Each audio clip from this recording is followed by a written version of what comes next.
Assalamualaikum warahmatullahi wabarakatuh. Apa kabar sahabat pembelajar semuanya? Mudah-mudahan sehat walafiat dan banyak kemudahan di dalam aktivitasnya. Bertemu kembali bersama kami dari Literasi Media.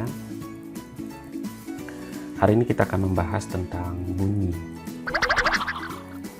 Nanti kita akan membahas tentang sumber bunyi, jenis bunyi, sifat-sifat bunyi, di mana sebelumnya kita sudah mempelajari juga secara dalam dan mendasar tentang perambatan bunyi. Sahabat semuanya, pengertian bunyi merupakan segala sesuatu yang dapat didengar oleh telinga. Sumber bunyi adalah semua benda bergetar yang dapat menghasilkan bunyi. Misalnya kalau kita melihat sebuah gitar, sumber bunyi pada gitar adalah senar yang bergetar ketika dipetik dengan jari. Demikian juga bunyi pada gamelan, adanya getaran ketika gamelan dipukul. Demikian juga pada beduk, adanya getaran pada kulit gendangnya. Jenis-jenis bunyi, setiap getaran memiliki frekuensi tertentu. Frekuensi adalah banyaknya getaran dalam 1 detik. Satuan frekuensi adalah hertz. Kemudian bunyi itu terdiri dari bunyi infrasonik, bunyi audiosonik, dan bunyi ultrasonik. Apa itu bunyi infrasonik, audiosonik, dan ultrasonik? Mari kita perhatikan pada tayangan berikutnya. Bunyi infrasonik adalah bunyi yang memiliki frekuensi kurang dari 20 Hz. Tidak semua makhluk bisa mendengar bunyi pada frekuensi ini, namun makhluk apa saja yang bisa mendengar pada frekuensi kurang dari 20 Hz adalah jangkrik, kemudian anjing, dan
yang dapat meredam bunyi.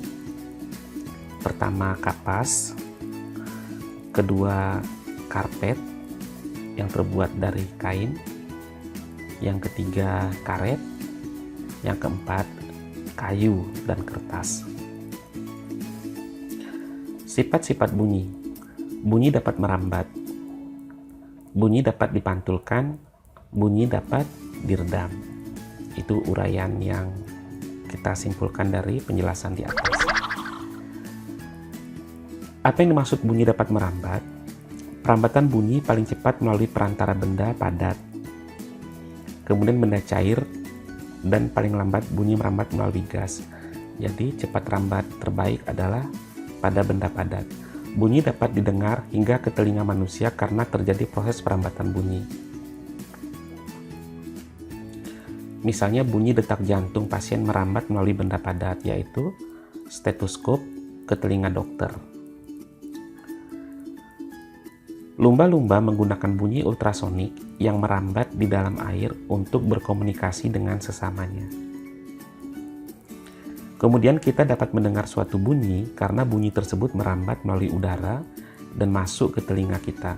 Kita juga sudah mendengar dengan baik penjelasan tentang indera pendengaran dan bagian-bagian dari indera pendengaran. Bunyi dapat dipantulkan. Bunyi akan dipantulkan jika mengenai suatu benda. Bunyi memperkuat bunyi asli, kemudian akan menimbulkan gema dan gaung. Ini sama seperti bola karet, ketika kita lempar mengenai satu dinding, dia akan menimbulkan pantulan kembali.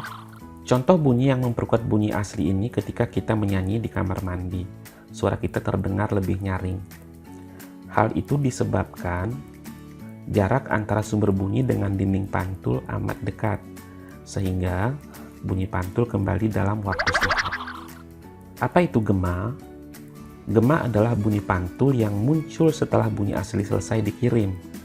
Gema terjadi jika dinding pantul terletak amat jauh dari sumber bunyi. Biasanya terjadi di tebing atau gua. Misalnya bunyi asli, kita memanggil seorang, "Hey Martin." Bunyi pantul akan terdengar, "Hey Martin." Bunyi yang didengar adalah, "Hey Martin, hey Martin." Gaung adalah sebagian bunyi pantul yang terdengar bersamaan dengan bunyi asli, sehingga bunyi yang terdengar menjadi tidak jelas. Gaung terjadi di ruang tertutup, seperti gedung bioskop dan studio musik. Manfaat pemantulan bunyi. Pertama, mengukur kedalaman laut. Untuk mengukur kedalaman laut, kapal memancarkan bunyi dari alat yang ada di dasar kapal menuju dasar laut.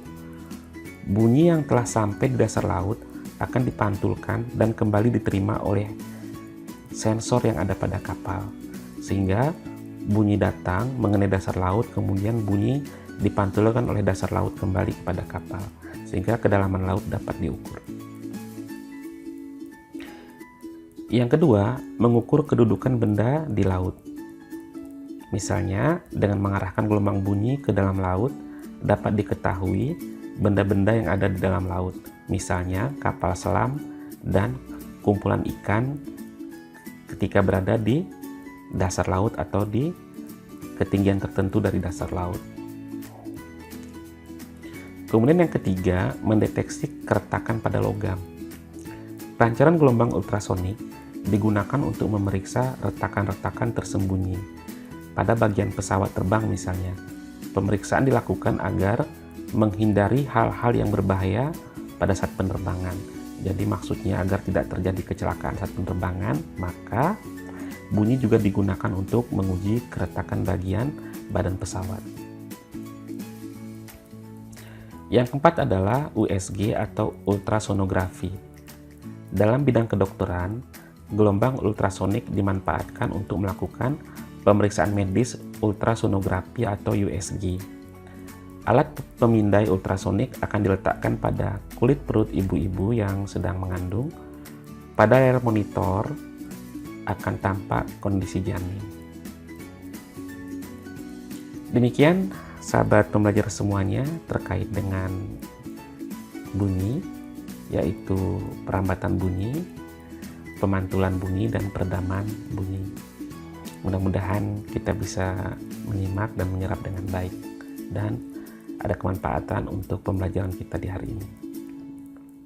Terima kasih atas perhatiannya. Tetap selalu jaga kesehatan dan kita akan lanjutkan pada pembelajaran berikutnya. Terima kasih. Assalamualaikum warahmatullahi wabarakatuh.